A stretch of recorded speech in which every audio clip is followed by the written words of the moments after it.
जय हिंद दोस्तों, आप सभी का हमारे चैनल पर एक बार फिर से बहुत बहुत स्वागत है। तो जो हमारे झारखंड में जेएसएससी की वैकेंसी आई है झारखंड सचिवालय की, तो इसमें 2000 से भी अधिक पोस्ट है।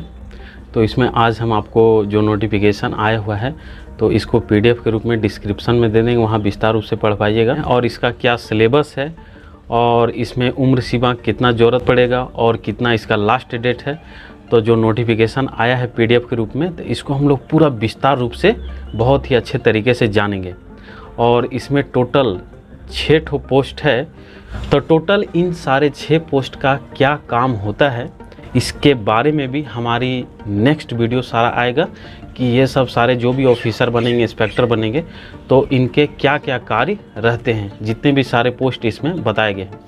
तो दोस्तों पीडीएफ के रूप में मेरे पास आया हुआ है। तो चलिए हम लोग जो इम्पोर्टेंट चीज़ है इसको हम लोग जान लेते हैं और हम इसका डिस्क्रिप्शन में ये पीडीएफ लिंक दे देंगे, तो जहाँ से आप डाउनलोड करके और भी ज़्यादा विस्तार रूप से आप देख पाएंगे। ठीक है, तो जो इसमें इम्पोर्टेंट है हम लोग के लिए वो सबसे पहला जानकारी आपको हम दे देते हैं। जैसे कि दूसरा नंबर में है आपका परीक्षा शुल्क। तो ST SC स्टूडेंट के अलावा जितने भी अलग कास्ट के विद्यार्थी हैं तो उनको 100 रुपये लगेगा और ST SC को फॉर्म भरने के लिए मात्र 50 रुपये लगेंगे।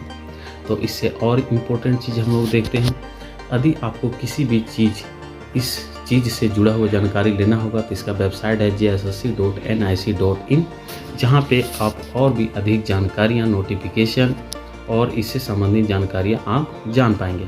इसके बाद है रिक्तियों का विवरण, यानी कि इसमें कौन कौन से पोस्ट हैं और इसके लिए क्या सारी चीज़ें हैं, जो कि हम आपको 6 पोस्ट टोटल बताए थे। तो देखिए फर्स्ट में आपका गार्डन अधीक्षक जिसके लिए पोस्ट है, और आपका महिला के लिए स्पेशल कोटा जो है सो इसमें 1 सीट है, और खेल कूद कोटा, अंधापन और कम दृष्टि, ये सब सारे जो मतलब कि खेल कूद में जैसे जिनको मेडल मिला हुआ है तो उनके लिए जो है सीट जो स्पेशल बुक रहता है तो उनके लिए जो आरक्षण मिलता है वो सब स्टूडेंट जो स्पेशली इसको भरते हैं तो उसके लिए ये सब कोटा टोटल रिजर्व रहता है। ठीक है, तो इसके बाद देखिए जो सेकंड में है आपका पोस्ट इन्वेंट्री ऑफिसर, तो इसके लिए भी टोटल पोस्ट जो है यहाँ पे दिखाए गए हैं।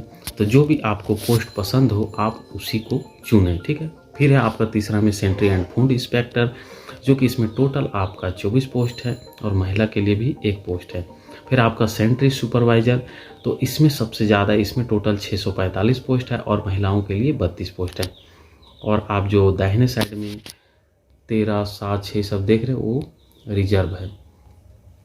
इसके बाद देखिए इसका बाद है आपका 5वां में राजस्व निरीक्षक, है ना।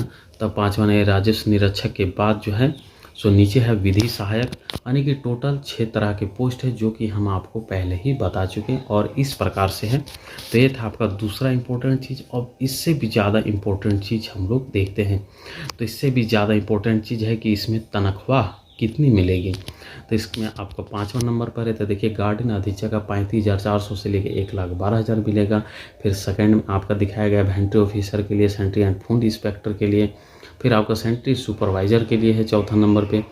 और फिर आप यहाँ से देख पाएंगे कि 5वें नंबर पर के लिए ये आपका ये वाला है, और 6ठे नंबर के लिए आपका पे मैट्रिक्स लेवल, यानी कि विधि सहायक के लिए 29,200 से लेकर 92,300 तक है। अब इसके बाद जो सबसे ज़्यादा इम्पोर्टेंट है वो हम लोग देख लेते हैं। तो सबसे ज़्यादा इम्पोर्टेंट ये वही है जो मेडल ये सब प्राप्त किया हुआ रहते हैं, वो स्पेशल उनका रिजर्व रहता है। अब देखिए जो सबसे इम्पोर्टेंट इसमें ज़रूरी बात है कि कम से कम उम्र 21 वर्ष होना चाहिए। ठीक है, न्यूनतम उम्र 21 वर्ष होना चाहिए, जो कि 1/8/2023 तक में 21 वर्ष होना ज़रूरी है। 1/8/2023 तक में 21 वर्ष होना ज़रूरी है। यदि इतना में 21 वर्ष नहीं होंगे तो वो इसके लिए एलिजिबल नहीं होंगे। और ये जो उम्र सीमा है ये अधिकतम है। तो अधिकतम उम्र सीमा क्या है, तो देखिए अधिकतम उम्र सीमा यहाँ पे दिया हुआ है। अधिकतम उम्र सीमा यानी कि जो अनारक्षित है 35 वर्ष, पिछड़ा, अत्यंत पिछड़ा जिसको हम लोग OBC, BC1, BC2 ये सब जो होता है 37 वर्ष है। और फिर ये सब जो है ST SC के लिए और महिलाओं के लिए 38 वर्ष और 40 वर्ष बताया गया है। अब और भी हम लोग इम्पोर्टेंट चीज़ को देखते हैं कि इम्पोर्टेंट इसमें क्या है। ठीक है, बहुत सारा 2-3 चीज़ और इम्पोर्टेंट बचा हुआ है जिसको यदि आप जान लेंगे फिर बाद में आप विस्तार रूप से पढ़ेंगे। अब देखिए दोस्तों, जो भी आरक्षित होंगे जैसे कि OBC BC1 पिछड़ा जाति, पिछड़ा अत्यंत पिछड़ा जाति के लिए, तो जितने भी सारे फॉर्म भरेंगे और जिनको आरक्षण चाहिए तो उसके लिए कास्ट सर्टिफिकेट बहुत ही ज़्यादा इम्पोर्टेंट है, जो कि यहाँ पे बताया गया है, जाति प्रमाण पत्र। इसके अलावा आपका रेसिडेंशियल सर्टिफिकेट और कास्ट सर्टिफिकेट दोनों आपके पास होना बहुत ही ज़्यादा ज़रूरी है।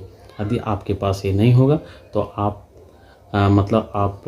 आपको आरक्षण नहीं मिल पाएगा, ठीक है। अब इसके आगे देखिए, जो इम्पोर्टेंट चीज़ है ये है आपका ऑनलाइन आवेदन, यानी कि सारा चीज़ इसमें आपका ऑनलाइन ही भरा जाएगा। और किस प्रकार से इसमें भरा जाएगा ये सारा चीज़ इसमें दर्शाया गया है। यदि आपके पास लैपटॉप हो और यदि आपको थोड़ी बहुत जानकारियाँ हो तो आप खुद ही इसमें भर पाएंगे दोस्तों। तो ये सारा चीज़ यहाँ पे बताया गया। और इम्पोर्टेंट चीज़ इसमें क्या है ये भी हम लोग देख लेते हैं। ये सारा प्रक्रिया बताया हुआ है। हाँ देखिए, सबसे ज़्यादा इम्पोर्टेंट चीज़ है कि ये शुरू से लेकर लास्ट तक डेट कब है।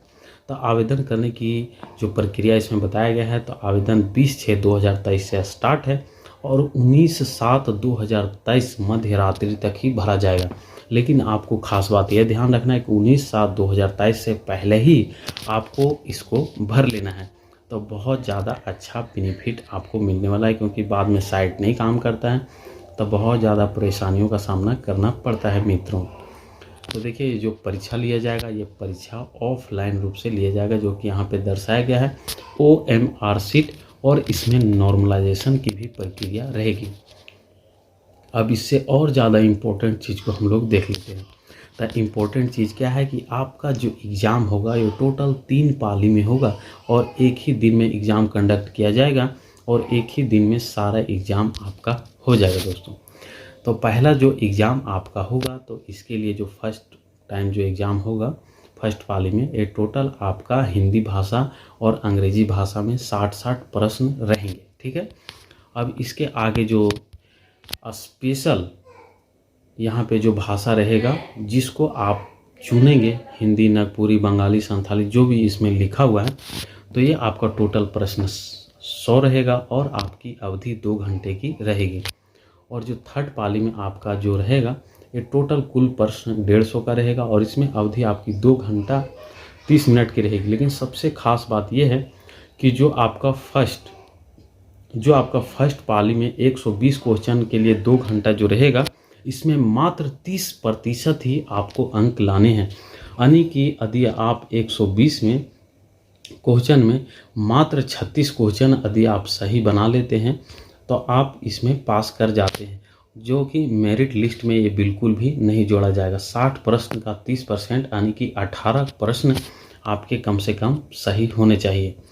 तो 60 में 18 दूनी 36, तो ये आपका बिल्कुल भी नहीं जुड़ेगा। लेकिन जो सेकंड पाली और थर्ड पाली में आप जो एग्जामिनेशन देंगे यही इम्पोर्टेंट रहेगा, यही आपके एग्ज़ाम में जोड़े जाएंगे और इसी से आपका मेरिट बनेगा। तो ये दोनों में आपको नंबर लाना बहुत ज़्यादा इम्पोर्टेंट है, इतना ज़्यादा इम्पोर्टेंट है जितना आप कम समझ रहे होंगे। तो ये सब सारा चीज़ दिया हुआ है। इसके बाद देखिए, ये जो मतलब कौन सी भाषा रहेगी, क्या इसका सारा सिलेबस रहेगा, तो ये टोटल सिलेबस इसमें जो है सो आगे बताया गया है, जो कि हम PDF के रूप में इसका दे रहे हैं, जहाँ कि आप विस्तार रूप से देख पाएंगे दोस्तों। तो नीचे डिस्क्रिप्शन में इसका PDF दे दिए हैं। तो जितना सारा इम्पोर्टेंट चीज़ था हम आपको जानकारी दे चुके हैं। तो दोस्तों, उम्मीद करता हूं कि यह जानकारी आपको ज़रूर से ज़रूर समझ में आई होगी। यदि आप इस चैनल पर नए होंगे तो सब्सक्राइब कर लीजिएगा और एक लाइक भी मेरे लिए कर दीजिएगा। मिलते हैं आपसे फिर से एक नई वीडियो में नई जानकारी के साथ। तब तक के लिए बाय बाय दोस्तों। बाय बाय कर दो, बाय।